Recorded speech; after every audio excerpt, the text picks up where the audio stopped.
যোৱা খেতি ধানখিনিকে চপাবৰ কাৰণে গুৱাহাটীৰ পৰা আহিলোঁ। ককাইদেউ এজনে কৰিছিল, তেখেতে আমাৰ চাচাহঁতক ধানখিনি কাটিবৰ কাৰণে ব্যৱস্থা কৰি দিছিল। বৰ্তমান সময়ত খেতিয়কৰ ধানখিনি চপাই দিয়া, ধানখিনি কাটি দিয়া মানুহৰ অভাৱ। আগৰ পুৰণি খেতিয়কসকলৰ লগত যেনেকৈ মানুহে সহযোগিতা, আজিকালিতো সহযোগিতা ৰাইজে নকৰে।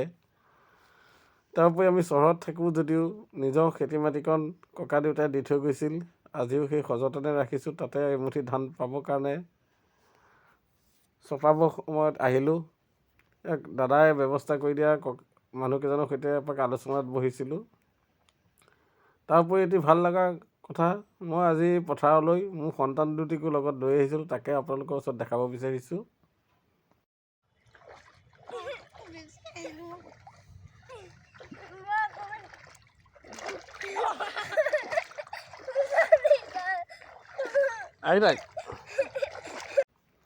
আঘোণ মাহত পথাৰখন দেখি বহুত ভাল লাগে।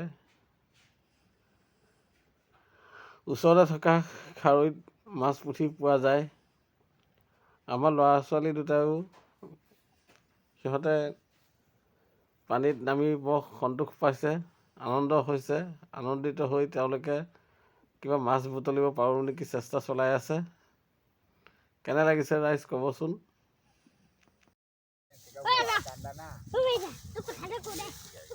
চাচাহঁতে ধান কাটি আছে দ পথাৰত। আজিকালি খেতিয়কৰ ধান কটা মানুহ পাবলৈ নাই। এনেকুৱা অভাৱ আছে, পথাৰত ধানকেইডাল কাটি দিয়া মানুহ নাই। খেতি মানুহে কেনেকৈ কৰিব? মৰণা মাৰিবতো গৰু নাইকিয়াই হ'ল, মেচিনৰ দ্বাৰাই কৰিব লাগে।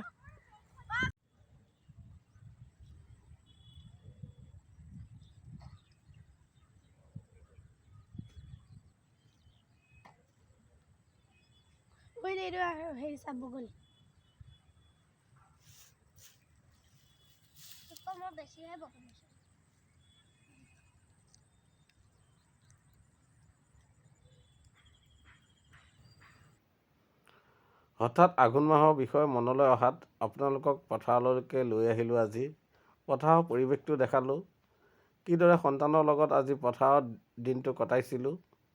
শিশুসকলক সৰুতে শিকাবলৈ চেষ্টা কৰিব লাগে আমি, তেতিয়া তেখেতৰ দিনলৈ ডাঙৰ হৈ আঘোণ মাহৰ বিষয়ে, খেতিৰ বিষয়ে, ধানৰ বিষয়ে অকণ জানিব পাৰিব।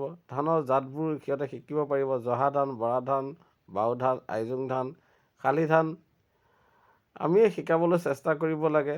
নহ'লে আজি কম্পিউটাৰ যুগত শিশুসকলেই চাউল ক'ৰ পৰা হয় বুজিবলৈ টান হোৱা পৰিৱেশ হৈছে। কাৰণ তেওঁলোকে আজিকালি চাও মেগী এইবোৰতে ব্যস্ত থাকে। ম'ম' খাব বিচাৰে, কিন্তু চাহ জলপান খাবলৈ পাহৰি গৈছে। গতিকে আপোনালোকক এটি ভিডিঅ' আঘোণ মাহৰ পথাৰখনৰ লগত চিনাকি কৰাই দি মই পৰিৱেশ এটা দেখাইছিলোঁ। অজানিতে হৈ যোৱা ভুলৰ মাৰ্জনা বিচাৰি ইমানতে সামৰিছোঁ। ধন্যবাদ।